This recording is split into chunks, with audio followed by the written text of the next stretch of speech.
Resumindo, pessoal, eu trabalhei na atenção básica por um bom tempo, conheço a rotina, gosto muito e acabei depois saindo para cada vez mais me profissionalizar na área que hoje eu estou aqui para conversar um pouquinho com vocês, que é a fitoterapia e tratamentos complementares em saúde. Enfim, vamos lá. O que é fitoterapia? Tá? A fito, né, ela vem da palavra grega de tratamento vegetal. E ela diz respeito ao uso das plantas medicinais e a sua aplicação na saúde. E surgiu de forma independente em vários povos. O que significa isso? A fitoterapia que a gente tem aqui no Brasil, ela é completamente diferente da fitoterapia que a gente tem na China ou que a gente tem na Alemanha, que eu gosto muito de usar a Alemanha como referência, porque eles têm boa parte das prescrições deles, tem alguns locais que 70% das prescrições deles são fitoterápicas. E a China, obviamente, então, é referência mundial. Mas a gente sabe que tem uma flora completamente diferente do Brasil, que tem na Alemanha, que tem na China, que tem na América do Norte. E essas plantas fez com que cada povo desenvolvesse a sua própria fitoterapia com o passar dos anos. Agora, com o passar das pesquisas e da globalização da internet, a gente consegue ter acesso ao conhecimento das outras nações. Mas, enfim, a legislação, a parte de padronização de fitoterápicos, ela é bem diferente em cada povo, e depois eu vou abordar um pouquinho mais sobre isso. Aí eu vou começar falando um pouco a linha do tempo. Eu acho muito importante a gente explicar da onde que veio a fitoterapia e para onde que ela está indo, contextualizar isso para vocês entenderem. E eu gosto muito de trazer isso para as pessoas quebrarem alguns preconceitos, que eu também já vou explicar logo por quê. Mas, enfim, começando a linha do tempo, a gente sabe que há 3.000 anos antes de Cristo já tem relatos do uso de plantas medicinais na Babilônia. Depois, 2.000 anos antes de Cristo, lá na China, começou a se produzir esse livro, que é a Matéria Médica Chinesa. Ele aborda muitos fitoterápicos. Esse livro a gente consegue comprar até hoje, né, de formas atualizadas, obviamente. E a China, eles usam os fitoterápicos muito, assim, muito mesmo, comparado a qualquer outra nação. Deixa eu passar aqui. Continuando na linha do tempo, lá depois a gente teve Hipócrates, pai da medicina, que ele também já usava das plantas medicinais, ele tinha um conhecimento bem vasto em botânica também. Nas obras dele, ele cita em torno de 400 plantas medicinais, entre eles popola, alecrim, sálvia e a artemísia. A artemísia, que a gente conhece aqui no Brasil como losna, eu deixei essa foto dessa senhora super simpática, que em 2015 é uma médica, ela ganhou o prêmio Nobel em 2015, ela tem 86 anos, tinha na época, a Yuyu, que ela fez várias pesquisas em cima da losna, da artemísia, para o tratamento da malária. E hoje foi tão promissor essas pesquisas e esse tratamento da malária com a losna, que até indústrias farmacêuticas já estão pegando e sintetizando de forma artificial essa planta, digamos, para fazer o tratamento da malária. Porque a losna ela precisa ser usada em forma de chá nos povos, né, que, enfim, ainda tem a malária presente. Gosto muito da história dessa simpática senhora, é muito interessante. Ela fez uma pesquisa de vários livros de mandarim e foi se aprofundando, é interessantíssimo. Depois, a gente teve, 300 anos depois de Cristo, o Galeno, que também nessa obra escreveu bastante plantas medicinais, abordou muito. Que eu não vou me atrever a falar o nome, porque senão eu vou passar vergonha. E aí surgiu a Idade das Trevas, né? A Alta Idade Média, nessa idade aí, provavelmente eu teria sido queimada, né, gente, como bruxa. Porque o que aconteceu? Durante essa época, todo o conhecimento que envolvia qualquer produção intelectual foi extinta, né? E dentro disso a gente tinha o conhecimento que envolvia as plantas medicinais. O foco na época era uma coisa muito mais religiosa. Enfim, eles tinham um desprezo pela vida terrena e muita coisa foi perdida durante essa Idade das Trevas.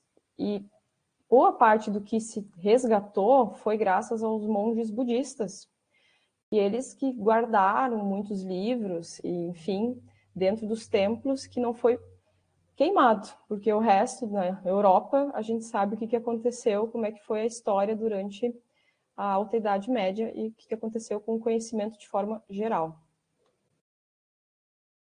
Aí lá, na época do Renascimento, a gente teve as novas luzes sobre a humanidade, começou as boticas, a partir desse nome, boticas, e os boticários, que eram os profissionais, os proprietários desses locais. Tem o nome boticário, que todo mundo acho que conhece aqui, de produtos, aquela revista, enfim. Esses armazéns, eles tinham principalmente tinturas e produtos à base de plantas medicinais. Então, começou a se resgatar esse conhecimento aos poucos. E o uso das plantas medicinais, lá em 1464, por aí. Então, para finalizar a linha do tempo, lá pelo século XVIII e XIX, em 1806, a gente começou a isolar as plantas de forma pegar um fito complexo e isolar ele das plantas. No caso da morfina, ela veio da papoula. Depois a gente conseguiu a atropina da bedalona, cada vez se isolando. Em 1897 a gente conseguiu a partir do salgueiro, que é uma planta que aqui, no fim eu me apresentei rápido, mas eu sou de Canoas, Rio Grande do Sul. A gente tem bastante essa árvore, é conhecida como chorão. A partir dessa planta, dessa árvore, se fez o AS infantil, enfim, né, que todo mundo acho que conhece, mas é o ácido acetilcílico, e a aspirina, que foi a Bayer que isolou. E é muito interessante, já vou dar um adendo que eu ia explicar mais para frente, mas existem pesquisas que o uso do chá dessa planta tem menos efeitos colaterais do que o uso da aspirina, porque a aspirina, ela acaba agredindo um pouco o estômago, tanto que pessoas com gastrite e tal não podem fazer o uso da aspirina. O salgueiro, ele consegue, quando tu faz o chá, ele faz uma proteção, uma sinergia, trabalha junto. Mas depois eu explico um pouco melhor. Em 1904, a gente teve os anestésicos, que foram a partir da cocaína. E em 1928 teve a era dos antibióticos, não é um fitoterápico, porque veio de um micro-organismo, de um fungo, mas foi muito importante para a história, né, da humanidade. A partir dessa data ali, a nossa qualidade de vida e a expectativa de vida mudou drasticamente. Contudo, contei toda essa história porque a gente começou usando as plantas medicinais, a gente foi isolando essas moléculas cada vez mais, e se formou uma frase que o fármaco, ele é uma molécula pura. A indústria farmacêutica, ela conseguiu quebrar a conexão de saúde humana junto com plantas, com vegetais. Eles começam a colocar que medicamento é medicamento sintético.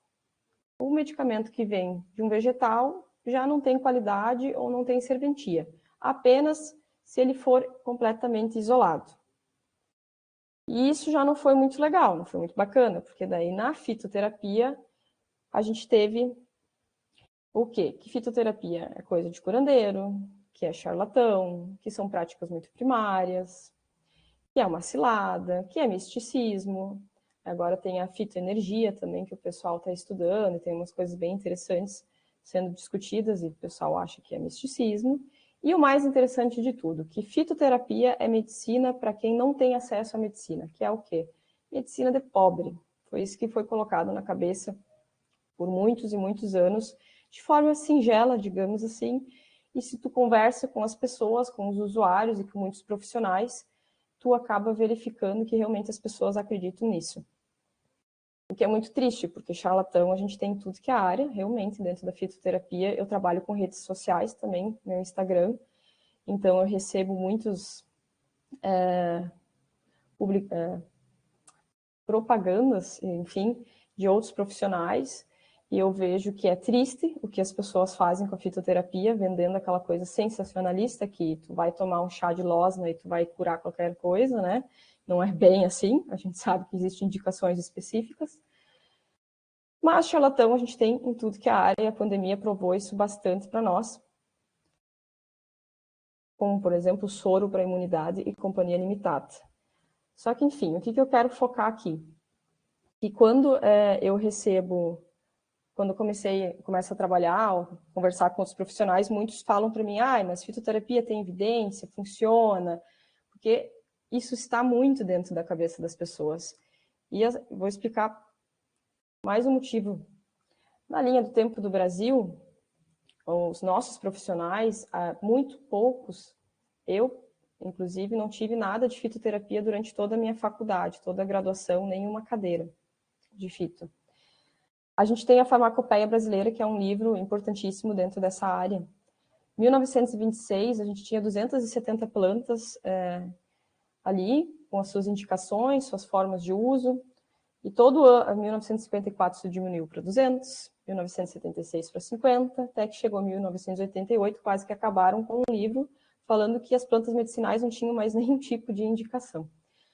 Essa linha do tempo vocês podem perceber que foi junto com a época ali dos antibióticos, né, quando surgiu os antibióticos ali, deu o boom das medicações sintéticas, e as plantas foram jogadas para escanteio. Então, quando eu recebo algum colega ou algum usuário que não acredita muito em fitoterapia, eu não fico nem com raiva da pessoa, eu fico com pena, porque eu entendo, porque a gente não teve nada disso na faculdade, muitas poucas pessoas aprenderam sobre isso. E aí é claro que a gente vai ficar desconfiando e vai acreditar que não tem nenhum tipo de estudo. Em 1978, isso não foi no Brasil, obviamente, mas só para contextualizar, a gente teve a declaração de Alma Ata, que a Organização Mundial de Saúde falou assim, olha, está na hora da gente resgatar um pouquinho as plantas medicinais. Naquela época, eles perceberam que 95% da população ainda tinha contato com plantas medicinais, contudo, os profissionais eles não sabiam mais nada sobre, nem como usar, e resolveu-se fazer um movimento mundial para a gente começar a introduzir isso de novo de forma dentro dos currículos, enfim, conforme está acontecendo hoje. Em 2006, que o Brasil deu uma acordada, então, e resolveu fazer a Política Nacional de Práticas Integrativas e Complementares, onde entra a fitoterapia, e a partir dali que a gente começa a construir um novo passo dentro da fito. Isso tudo é muito recente, se vocês forem ver. A gente ainda tem muito caminho, muito preconceito para acabar. Mas, enfim, sempre gosto de trazer essa história para contextualizar que a gente precisa, às vezes, se desarmar quando a gente vai falar sobre fitoterapia com as pessoas. Bom, aí uma outra coisa que eu escuto muito é, mas falta evidência científica, não tem pesquisa, será que falta mesmo? Ou será que falta as pessoas sentar e estudar? Porque assim, nos últimos 10 anos multiplicou por 9 as publicações mensais na PubMed, a gente tem cada vez mais publicações acontecendo, graças a Deus. A gente tem plataformas pagas já também, focadas só em fitoterapia. E uma coisa que acontece muito também, a gente tem muita pesquisa na Ásia e na Índia, e elas não... A gente sabe que existe um pequeno problema entre China e alguns outros países por aí. E muitas publicações não são traduzidas. Isso é uma coisa que poucas pessoas trazem assim para discussão. E a Alemanha também tem muita pesquisa e o alemão não é muito bacana de ler, né, os livros. Eu atualmente falo alemão, inglês e faço mandarim, porque eu realmente gosto de ler isso e vou atrás. Se Deus quiser, logo cedo consigo começar a ler os mandarins, para tentar cada vez mais trazer conhecimento de forma segura para as pessoas que eu atendo. Enfim, uma outra coisa sobre a questão de conhecimento científico, aceitação na comunidade científica.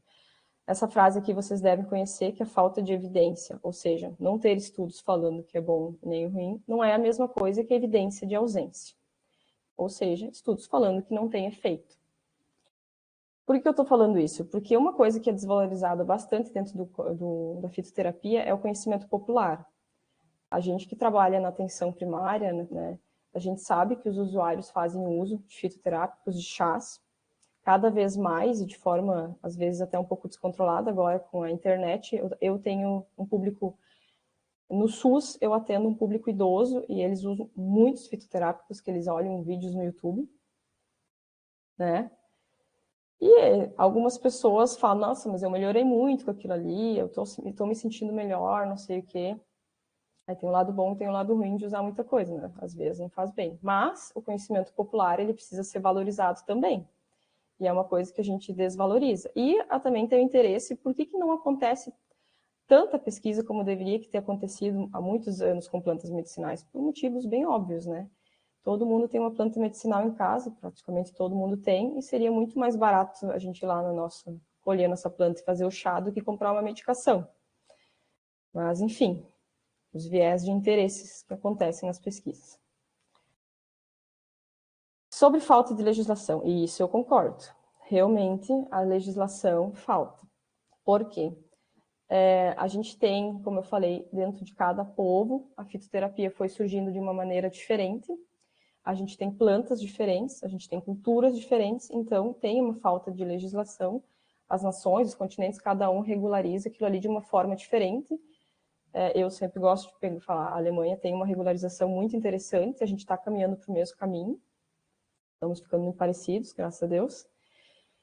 E os aspectos culturais, eles interferem um pouco nessa legislação para a gente conseguir padronizar as coisas. E a falta de padronização, ela acontece muitas vezes porque cada planta, ela possui um mecanismo, né, para produzir os metabólicos secundários, ela possui um mecanismo de defesa dela, ou a forma como ela é plantada. Por exemplo, uma camomila aqui do Rio Grande do Sul vai ser completamente diferente de uma camomila lá do norte, que aqui vai ter mais frio, mais chuva, lá vai ter mais seca, mais sol. Então, ela vai produzir metabólicos secundários diferentes, e ela vai ter uma potencialidade diferente dentro do tratamento. Isso dificulta, sim, algumas pesquisas e a padronização.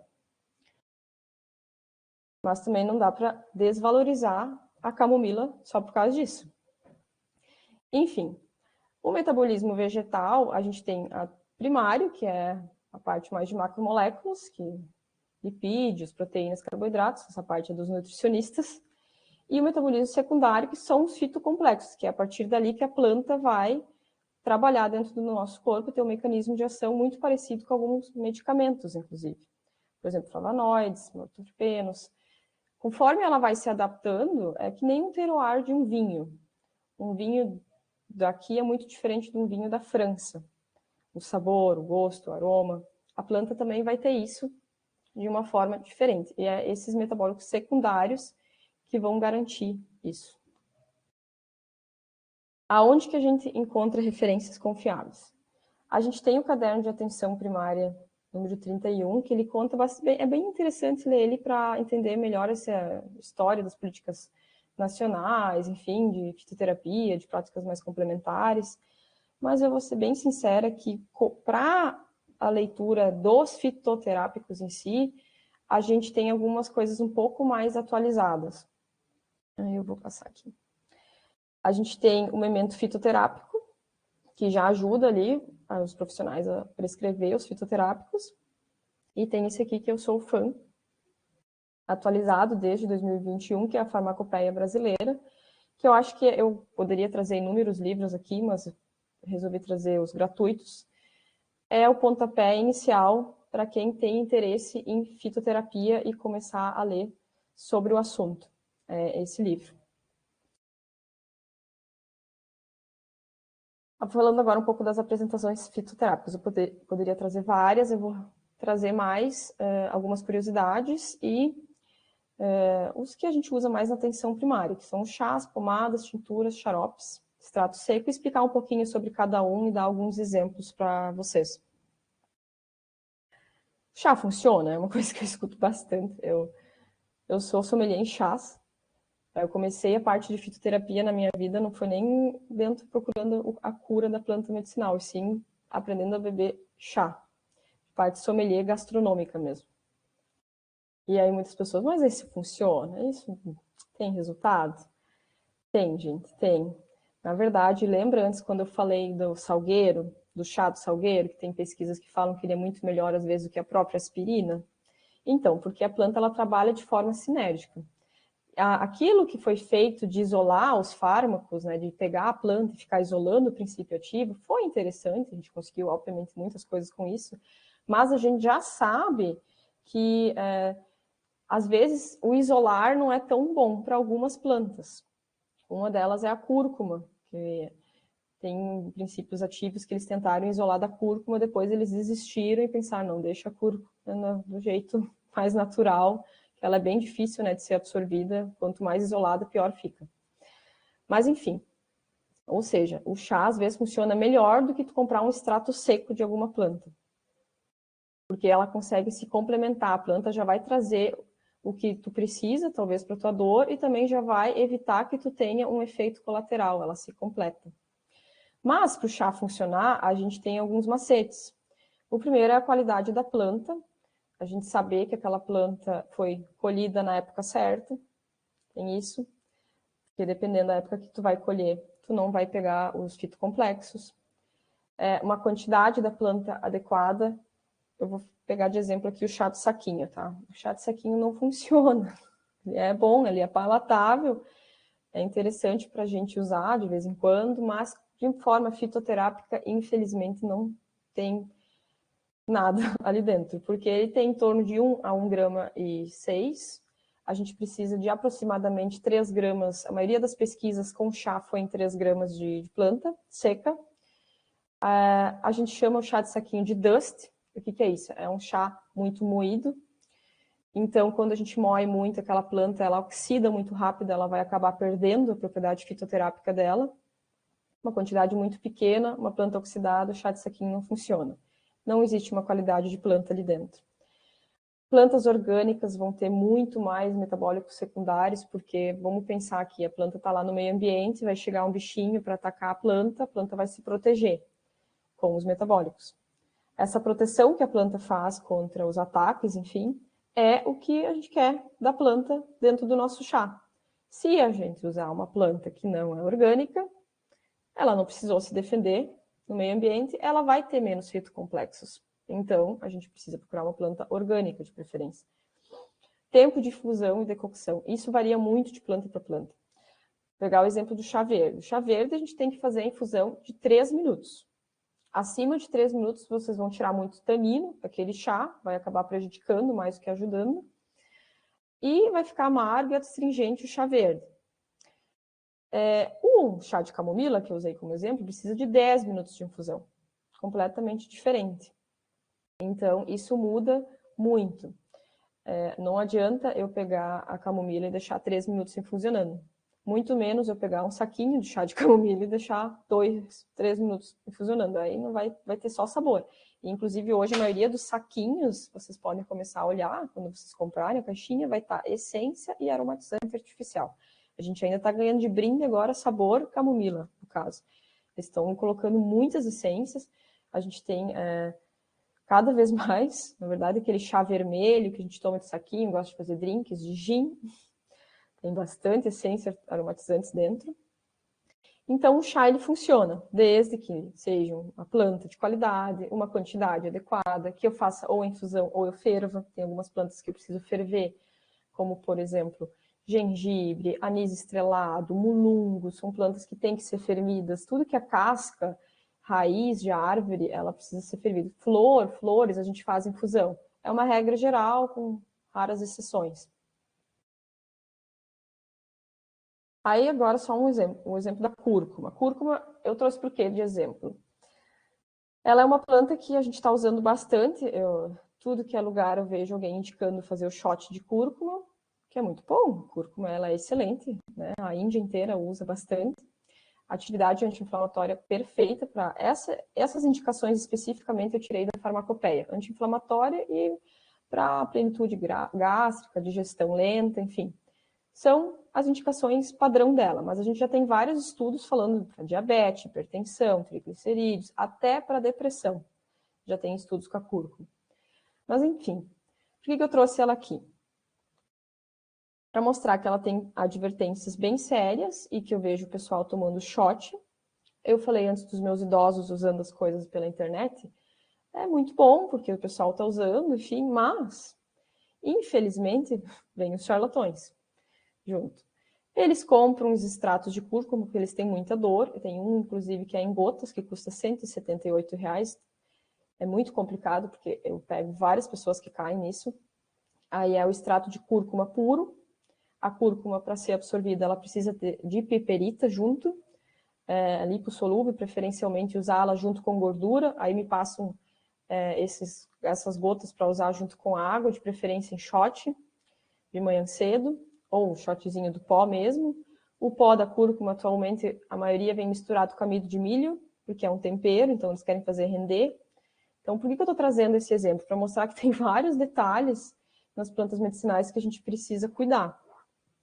De preferência, a gente tem que pegar a cúrcuma raiz e ferver por 5 minutos. Não é começar a ferver e a desligar, tem que ferver tampado por 5 minutos. Tomar junto a alimentação para aumentar a absorção dela. Aí eu vejo isso na internet, os profissionais passando shot para usar em jejum, sem piperita. Pode ser piperita ou bromelina, que daí a gente encontra num pedaço de abacaxi. Tomar o shot, comer um pedaço de abacaxi, usar a cúrcuma com piperita seria uma pitada de pimenta preta.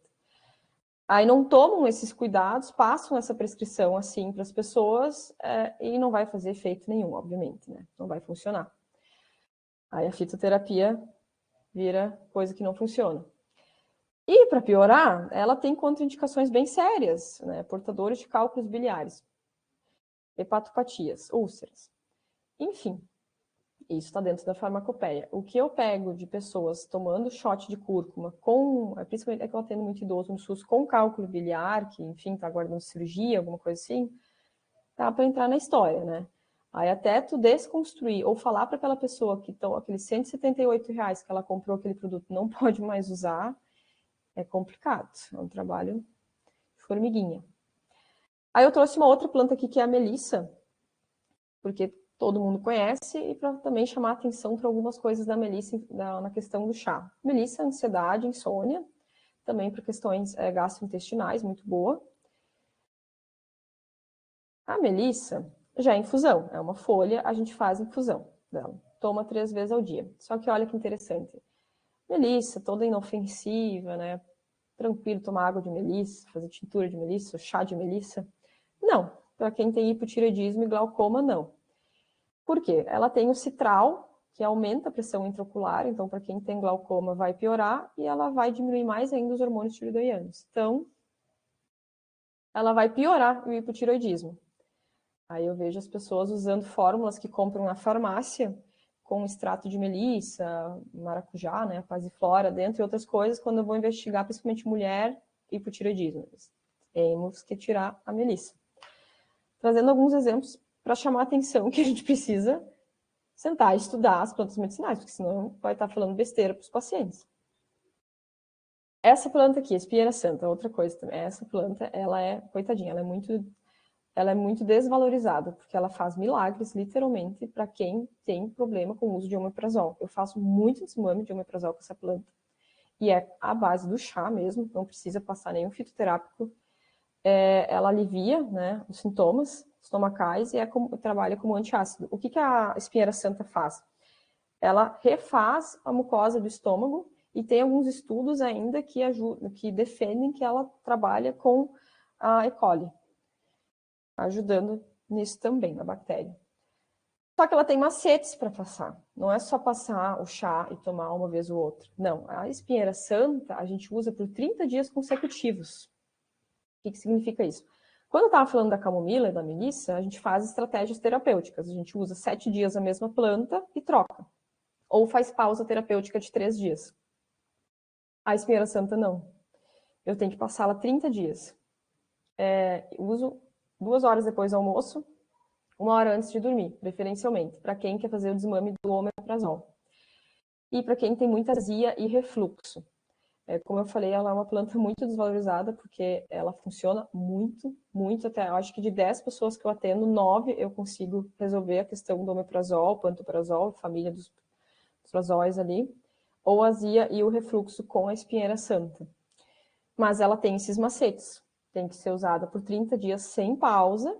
É uma planta segura, tu pode usar até por 6 meses, mas é ideal usar 30 e fazer uma pausa terapêutica de uns 3 a 7 dias.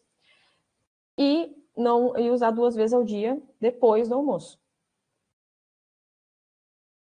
Temos uma outra planta que muitas pessoas conhecem, que é a erva de São João, que ela tem... Tá, eu já estou terminando. Que a erva de São João, ela é muito indicada para depressão. A gente tem estudos comparando a erva de São João com inibidores de serotonina. E os meus pacientes vêm usando muito erva de São João, porque é um chá muito gostoso, ele é doce de tomar. Às vezes também compro na farmácia e temos problemas. Ela tem inúmeras interações medicamentosas, mas assim, inúmeras. Mais de 13, para vocês terem noção. Aí eu começo a explicar, por exemplo, ela interage até com anticoncepcional, né? Com ferro, para quem tem anemia, está fazendo tratamento, com quem está usando medicação para depressão também, tem que ser feito todo um cuidado para usar a erva de São João. Ela é muito boa, tem estudos muito promissores para casos de depressão, contudo, ela tem N cuidados que precisam ser tomados para tu não estar prejudicando aquele paciente. Aí a gente tem crianças, podem usar chá. Aqueles dias eu fiz uma apresentação só nesse foco, assim, mas aqui eu vou pincelar agora. Então, quando me perguntam isso, a primeira coisa que eu pergunto para a pessoa, tá, mas teu filho usa café? Porque café pode todo dia, chá não pode. Café a criança pode tomar. Eu vejo criança tomando café, mas o chá não pode porque faz mal. Aí entra, né, um questionamento interessante. O café a gente sabe que causa um monte de coisa na criança. A ansiedade, irritação. Não tem indicação nenhuma uma criança. Por que uma criança toma café, gente? Para render mais no colégio, para render mais no esconde-esconde, né? O adulto, o café já é um fitoterápico que, falando de performance cognitiva, eu já não gosto muito, né? Eu trabalho bastante com performance cognitiva na área privada e o café é o último recurso, assim, porque tem N coisas melhores. Aí ainda me dão para uma criança usar café. Aí eu não consigo defender. Mas, enfim, voltando para os chás, sim, criança pode usar chá, desde que a gente tenha alguns cuidados de diluição conforme o peso e que a gente não dê chás estimulantes para aquela criança, chá verde, chá preto, erva mate, essas coisas assim, tá? Mas alguns outros chás, a gente tem vários, camomila, erva doce, muitos chás são seguros, tomando esse cuidado de diluição aí. Continuando na criança e também alguns adultos, quando estão fazendo algum tratamento, às vezes, para emagrecer, com fitoterápicos, a gente tem fórmulas fitoterápicas que a gente pode deixar manipular em formas de chocolates, que é mais palatável para a criança, a gente manda a farmácia manipular dessa forma, então a criança usa. A gente tem resultados muito bons com fitoterapia em crianças com hiperatividade, porque daí entra com melissa, capim, limão, enfim, e a gente consegue reduzir o uso de medicação, às vezes, sintética, psiquiátrica, com o uso de fitoterápicos e ainda comendo um chocolate nas crianças. Aí aqui eu trouxe o xarope, às vezes na atenção básica, né, a gente tem muita paciente que gosta de um corticoide, assim, tomar aquele xaropezinho. Tem uma outra opção aqui, o Edera Helix, super estudado também, é um xarope que ajuda na tosse. E só tem que cuidar para não pegar os xaropes, eles têm muito açúcar também, corantes artificiais, às vezes é melhor deixar manipular, mas a Edera Helix tu encontra xaropes sem açúcar também. E é uma excelente planta medicinal como expectorante. A gente pensa só no guaco, temos outras opções, inclusive esse aqui eu acho melhor que o guaco. Pomada e creme, isso é uma coisa muito interessante porque as pessoas compram aquelas pomadas, canela de velho, essas coisas, pensam, eu passei a pomada, não ajudou. Sim, não vai ajudar porque não tem quantidade mínima de fitocomplexo ali dentro. As pomadas, eu trouxe aqui um exemplo da barba timão. Ela tem, conforme o tipo, se for hidrogel, creme ou pomada, a gente vai colocar uma quantidade diferente de fitocomplexo ali dentro. Um é 5%, outro é 10%, outro é 50%. O que acontece? Essas pomadas que a gente compra, às vezes, assim, na farmácia, elas não têm esse cuidado. Tu vai comprar uma pomada que tem 5% de barbatinão dentro, mas tu precisa que tenha até 50% ali. Bem mais, de preferência 50%. Esse medicamento Fitoscar aí é um medicamento muito bom. Essa planta medicinal, a gente tem resultados para úlceras varicosas, lesões, é cicatrizante, antibactericida. é fácil de mandar manipular também, mas é muito importante, assim, a gente tomar cuidado na quantidade de fitocomplexo dentro da planta, dentro da pomada, certo?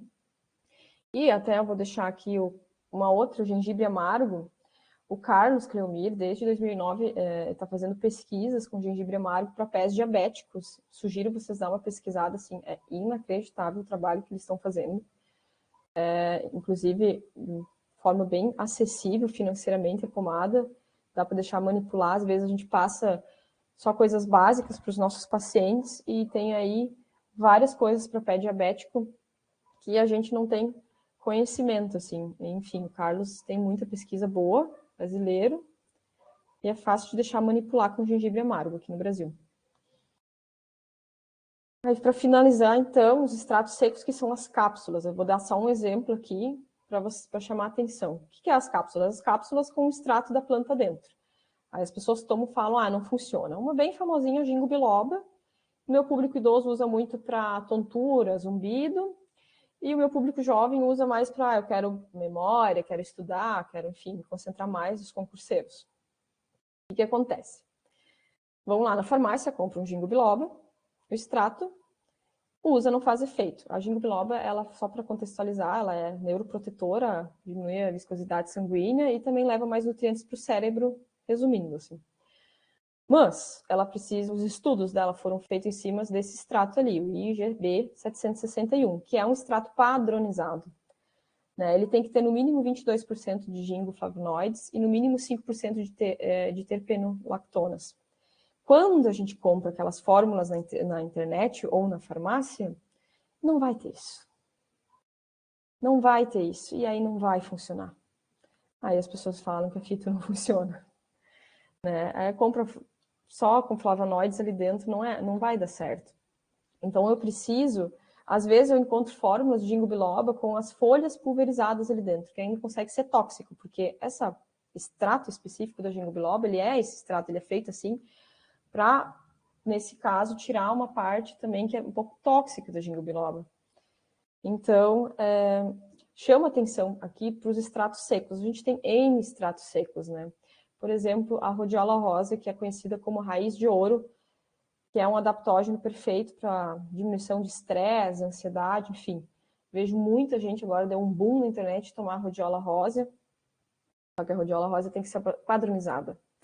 Ela tem que ter uma porcentagem X de rosvalinas dentro. Se ela não tiver essa porcentagem, ela também não vai ajudar. Né? Essa planta, por sinal, eu adoro. Se quiserem saber mais, me perguntem depois. Gosto bastante de falar dela. Tem os sucos também, tá? Dando um exemplo aqui, a gente pode trabalhar na atenção básica com sucos com grão-belly. Mas, antigamente, a gente achava que a grão-belly, ela deixava a urina mais ácida e por isso que ela ajudava ali na questão de infecção urinária. Isso já caiu por terra, isso não existe mais, a gente sabe que não é verdade, que na verdade ela tem um princípio ativo que vai evitar que a bactéria se ligue ali nas células epiteliais, ou seja, vai evitar uma colonização, que a bactéria se ligue à mucosa. Então, ela é o quê? Complementar ao tratamento. Ela não é substituto de antibiótico. Consegue diminuir ali os efeitos. Às vezes as pessoas têm menos infecção urinária quando usam o suco com frequência. Tem estudos até com público idoso e com criança, com a grão-belly. Se depois quiserem, posso mandar. Fazendo uso de extrato de suco da grão-belly, já se diminuiu a infecção urinária. É uma coisa que a gente pode introduzir para o nosso público na atenção básica. Finalizando, então, o que não é fitoterapia, né? Eu deveria ter deixado esse slide lá no começo. Não é fitoterapia, homeopatia, florais e aromo. Sou fã dessas três coisas. Gosto de homeopatia, florais e aromoterapia, mas não tem nada a ver com fitoterapia. Eles têm uma racionalidade completamente diferente, né? Os florais, por exemplo, eles usam uma parte energética da planta. A aromoterapia é um mecanismo de ação completamente diferente, né? Nariz, sistema límbico cerebral, fitoterapia, estômago, fígado, rim, metabolização, igual um medicamento. Porque às vezes as pessoas confundem um pouquinho, eu gosto de deixar isso. Enfim, qual foi o meu objetivo aqui hoje? Foi dar uma breve pincelada, na verdade, para mostrar que tem evidências surgindo dentro das plantas medicinais, Só que tem muitos profissionais que negam a terapêutica das ervas, e eu tentei explicar um pouquinho por que isso acontece, trazendo a parte histórica ali, a parte do que aconteceu no Brasil também com a farmacopeia, e falar que tem muitos macetes dentro da fitoterapia para fazer a fitoterapia funcionar, para fazer aquele chá funcionar, para fazer aquele extrato seco funcionar, para fazer aquela pomada funcionar. Existem N cuidados. E para isso, só tem um caminho: estudar. Parar de negar e estudar. Enfim, falta profissional capacitado nessa área, né? Não é só passar o chá ou o shot de cúrcuma, tem vários cuidados. E é isso, gente. Espero ter alcançado os objetivos de vocês. Eu comecei a ficar um pouco nervosa porque o negócio estava caindo de primeira já. Aí eu dei uma acelerada, eu confesso que eu acelerei, porque senão eu acredito que isso aqui vai cair hoje.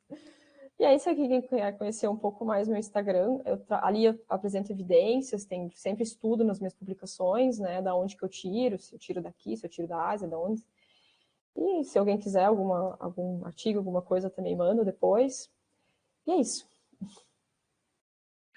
O pessoal já tem dúvidas, tá? Eu vou começar aqui com o do Renato Santos, que ele colocou que é psicólogo do Sistema Prisional de Santa Cruz do Capibaribe, em Pernambuco. Eles estão tentando implementar as plantas medicinais como instrumento de desmame das medicações psicotrópicas. Aí ele pergunta se existem plantas específicas para o combate da ansiedade e insônia. E se sim, quais? Existe várias. Agora, o meu marido passou aqui, meu marido é psiquiatra, gente, então vocês podem imaginar que a gente faz um conhecimento assim, né? Eu sempre falo que ele é o psiquiatra que não gosta de passar medicação psiquiátrica e que passa principalmente fitoterápicos. Tem várias, gente, várias. Eu gosto muito da melissa, o capim-limão, o mulungo, a valeriana, só que olha só, um outro macete, valeriana, né?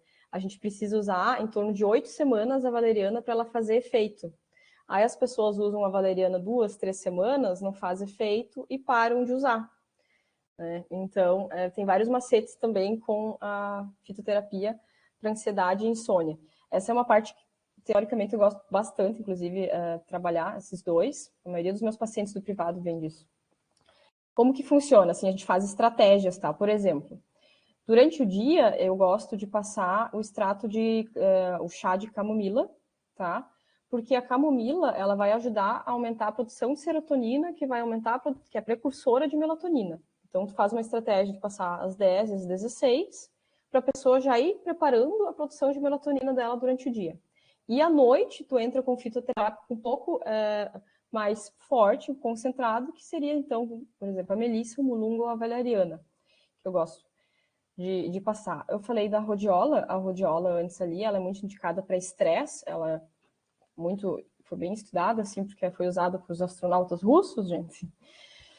Ela ajuda também a regularizar ciclos de sono e a não dar picos de estresse. Ela consegue te manter um limiar. Então, tem vários, é um assunto que eu gosto, mas começando pelo básico, camomila, capim-limão, valeriana, melissa, mulungo, a rhodiola, tu já consegue trabalhar bastante, só que aí tu tem que ter esse cuidado de fazer o chá 3 vezes ao dia, né? Ou montar uma estratégia, que nem eu passei aqui agora, usar a camomila durante o dia para aumentar a produção de serotonina. Tu pode acrescentar outras coisas para aumentar, por exemplo, cacau, própolis verde também, que não é um fitoterápico, mas enfim, é um produto natural. Tu faz estratégias para tu melhorar a ansiedade desse paciente. Ana Clara Bertani, o hipérico pode ser prescrito por outros profissionais da saúde, além dos médicos? Ele não é um MIP? A forma de extrato seco dele é exclusivo de prescrição médica, mas os chás, sim, outros profissionais podem prescrever. Só que o que acontece? A maioria dos pacientes chegam para mim usando o hipérico em forma de extrato seco porque comprou na farmácia. Muita gente faz isso. Viu algum vídeo no YouTube, no Instagram, TikTok, compra, e aí a pessoa já está usando várias medicações para depressão, tem ali um risco gigante de acontecer alguma coisa, e, enfim, a gente faz essa orientação das pessoas. A gente pode passar o chá, mas a prescrição é exclusiva de médico, sim. Mas, infelizmente, as pessoas conseguem comprar sem receita. Aí a Valquíria colocou aqui, qual seria a melhor forma de obter os fitoterápicos? Se seria nas farmácias de manipulação? Sim. Conhecer as farmácias da região, literalmente ver como é que é o trabalho deles. Eu, aqui em Canoas, eu conheço, fui ver como que é feita a produção, quem é o farmacêutico, qual é a segurança ali também. E sim, a farmácia de manipulação. Porque se tu comprar os fitoterápicos na farmácia, a gente tem várias, eu vou dar um exemplo aqui, Citocalme, né? Várias pessoas conhecem, eu acho que tem maracujá dentro. Ele tem uma porcentagem muito pequena de maracujá. Tu vai usar o citocalme, tu não vai ter um efeito do que tu deixar manipular numa porcentagem adequada. Farmacopeia, eu acho que é 2 ou 3 vezes maior a porcentagem. Então, a melhor forma é deixar manipular dentro do que os livros, né, passam para nós, enfim, as pesquisas nos mostram. Tem mais uma pergunta aqui da Ana Laura. Se para obesidade teria algum fitoterápico específico? Um específico não, mas a gente já tem algumas pesquisas assim. Por exemplo, o chá verde, tá? É um chá mais estudado, assim, sabe? A gente consegue trabalhar várias questões dentro da obesidade, sabe? Desde a ansiedade até a questão de colesterol, triglicerídeos e a questão da fome, dependendo da estratégia que tu usa, daí, ou em forma de chá ou em forma de extrato, né? Mas tem a berinjela também, a gente consegue trabalhar, mas especificamente, assim, esse fitoterápico, não, especificamente não. A cúrcuma que eu trouxe, tem também alguns estudos para obesidade, mas de forma específica, assim, ou eu não tenho conhecimento mesmo, não vou saber te responder, Ana Laura. Mas quando eu li a pergunta, porque para casos de emagrecimento, a gente monta estratégias, né, para auxiliar e complementar aquele tratamento. Então, a gente pode usar alguns fitos para facilitar ali o trabalho do profissional, da pessoa. Essa questão da obesidade pela questão de ser multifatorial, né? Aí, como Uhum. você já colocou, tipo, a ansiedade pode estar trabalhando essa estratégia, né? Um ou outro, aí tem que ver o que está envolvido, né? Na situação, no contexto desse usuário aí, dessa pessoa. Normalmente o pessoal fica, principalmente pela questão do emagrecimento, né? Que nem sempre está, enfim, a questão aí da obesidade só, o pessoal acaba querendo uma única forma, né, e não atacando, enfim, tentando encontrar a solução para da onde vem, né, as origens, assim como a maioria dos problemas de saúde, essa cultura de remediar, né. Pessoal, mais alguma dúvida, mais alguma questão que vocês têm? Vamos aproveitar a Joyce aí conectada com a gente, à disposição, para mandar as dúvidas de vocês, as perguntas. Vou agradecer o convite, agradecer quem ficou até agora. Muito obrigada também, sério. Verdade, pessoal. Eu gosto muito de falar sobre esse assunto.